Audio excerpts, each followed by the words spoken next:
So in the last reel, I mentioned that I would discuss how I made myself into a VTuber. As you can see, my model is kind of cute and cartoony and simple, which isn't to say that we're not all cartoons out here on the internet, but my design is a little bit more simple and a little bit more Western than most other VTubers. That's actually because I made this model myself, because commissioning art for a model is expensive, and it should be. It is a bit painstaking, especially if you're not an artist, which I honestly would not call myself much of a digital artist as far as drawing, sketching, modeling, designing. I can tell you there are so many versions of this model of Igzy that went through so many drafts, all starting back with my original PNG tuber based off of my original avatar.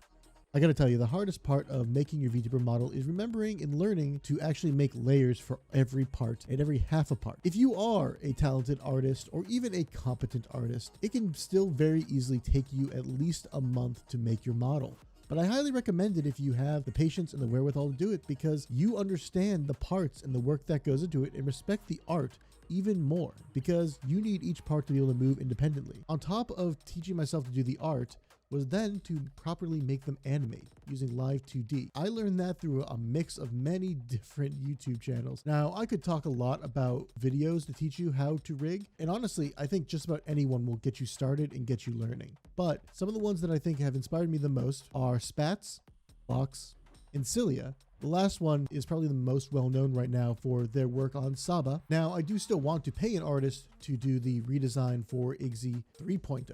Why am I talking about Igzy 3.0 when I'm showing you Igzy 1.0? That's because 2.0 is actually already in the chambers. I had the great luck to win a free model in a contest from an artist named Bird Girl. I honestly am very happy with the work they did. It's lovely. The biggest delay right now is I haven't gotten it rigged.